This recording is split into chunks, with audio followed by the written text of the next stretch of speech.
Have you ever walked through a city and felt its pulse? The hustle, the energy, the millions of stories unfolding all at once. But what happens when that pulse quickens? When the low hum of daily life turns into a roar of defiance? What drives people to turn their own streets into battlegrounds? Today, we're diving deep into history to explore some of the most dramatic urban uprisings, moments when cities themselves became the stages for revolution. Let's travel back to ancient Rome, 73 BCE. This wasn't just any city. It was the heart of a colossal empire. And in the heart of that empire, a gladiator named Spartacus decided he'd had enough. He and about 70 other gladiators escaped their training school in Capua, armed with little more than kitchen knives. But their desperation ignited a spark. As they moved through the countryside, their numbers swelled with runaway slaves, all yearning for freedom. This wasn't a planned political revolution. It was a raw cry for human dignity. For 2 years, Spartacus's army, which grew to over 100,000 people, defied the most powerful military machine on Earth. They weren't just fighting for themselves. They were fighting against a system that treated human beings as property. They defeated multiple Roman legions sent to crush them. Imagine the panic in Rome. The elites looking over their shoulders, realizing the very foundation of their society was being shaken by the people they had enslaved. Although Spartacus was eventually defeated, his rebellion sent a message that echoed through the centuries. Even the most oppressed can rise up. Now let's jump forward to the Middle Ages, to Paris in 1358. France was in chaos. The 100 Years' War with England was raging. King John II was a captive, and the people were being crushed by taxes to pay his ransom. A wealthy merchant named Etienne Marcel, head of the Parisian Merchants Guild, saw an opportunity. He wasn't a slave, he was part of the rising urban middle class, and he wanted a say in how the kingdom was run.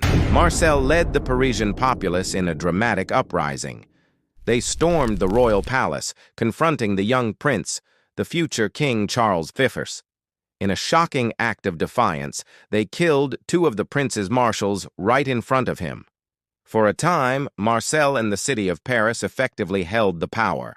They demanded reforms, a kind of constitutional monarchy where the king would have to consult with an assembly representing the people.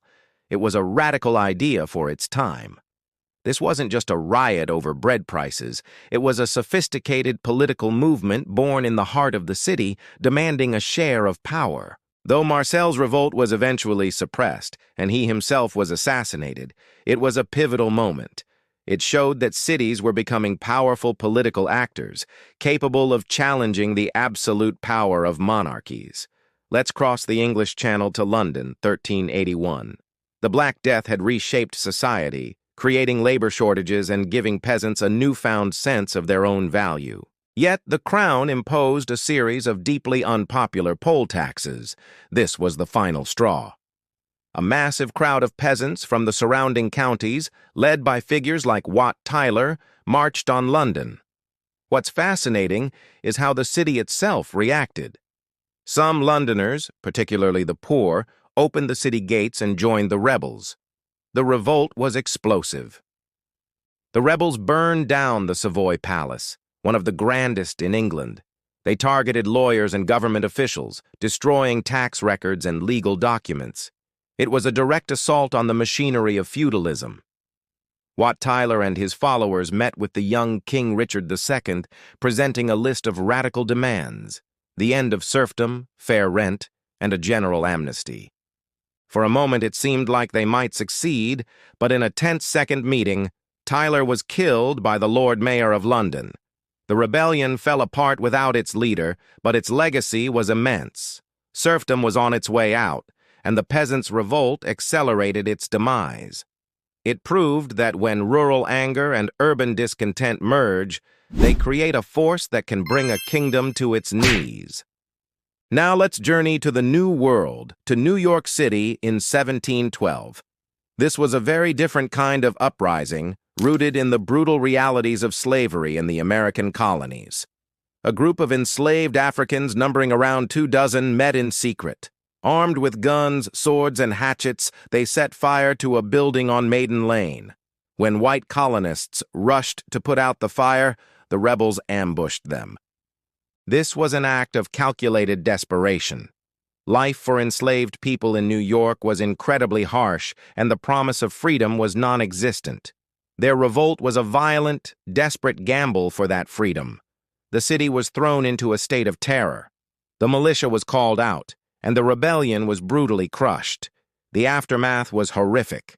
Many of the captured rebels were executed in the most gruesome ways as a warning to others. This event highlights a darker side of urban history. While cities could be centers of opportunity, they were also sites of extreme oppression, and the revolts they produced could be just as brutal as the systems they fought against. From Spartacus's fight for freedom to Etienne Marcel's demand for political power, from the English peasants' cry for justice to the desperate gamble of enslaved New Yorkers, these stories show us that cities have always been more than just collections of buildings. They are living, breathing arenas where the great struggles of history are played out. They are crucibles of conflict, where desperation, anger, and hope can erupt into movements that change the world. The next time you walk down a busy city street, remember the history beneath your feet. The echoes of these uprisings are still there, reminding us of the enduring power of people who dare to demand a better world. Thanks so much for watching. If you found this journey through history as fascinating as I did, don't forget to hit that like button and subscribe to the channel for more deep dives into the past. Let me know in the comments which historical event you'd like to see covered next. Until then, stay curious.